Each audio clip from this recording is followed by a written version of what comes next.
Hello, thank you for watching. I finished reading this book today and I highly recommend it.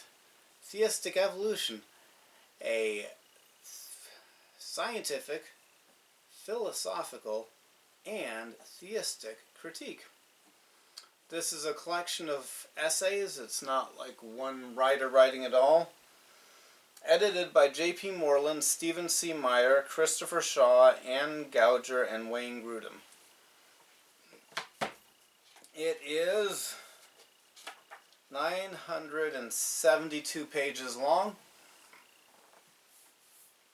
I'm going to put a link in the description of my video and where you can find this. Here's a brief summary. Theistic evolution, of course, is people who tell the entire and believe the entire atheist creation mythos, or the secular humanist creation mythos, which can be called evolutionism. But they want to believe in God. They're Christians, and I'm not taking that from them. They are Christians. They're just confusing Christians to me. But they're Christians. So they say there's God, but everything came about without God doing it. Or God did the Big Bang and set everything in motion, but was hands off after that. But you don't need to believe that. There are scientific reasons that that story just does not make sense. I mean, the evolutionism story. All life having a common ancestor.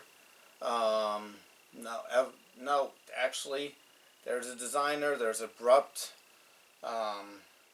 If you believe the concept of the fossil record and the different rocks being different epochs of time, there are abrupt appearances of animals. Without precursors, we don't see the missing links because they're still missing. This book was written from an old Earth creationist perspective. They weren't writing it that way to as a disrespect to the young Earth. They believe young Earth. Most of these writers believe the young Earth creationism is a legitimate point to be considered. But even if the old Earth timing is accurate, you still do not have the evolutionism. One of the scientists who wrote in here deals with nanoparticles, and he talked about how complicated it is to make these nano devices, and this is complicated for scientists with the perfect conditions. Sometimes the waters and the acids that they use to separate the individual carbon molecules need to be at certain temperatures and at certain pH balances. And you're not going to get all of that in the wild by random chance. Alright, so you don't need to be a theistic evolutionist for scientific reasons, because there are scientific weaknesses. There are atheists, honest atheists, who can see the weaknesses and lack of evidence for neo-Darwinianism. Philosophical, it doesn't make sense. There are reasons it doesn't make sense to believe the two stories. Theological, the Bible just does not really leave room for you to believe evolutionism and the Bible. The Bible's very clearly written in such a way that Adam is the first man, a unique creation, and so I highly recommend this book. There are little downsides at the end. The writers of this book believe ex nihilo creation, even though it's nowhere in the Bible.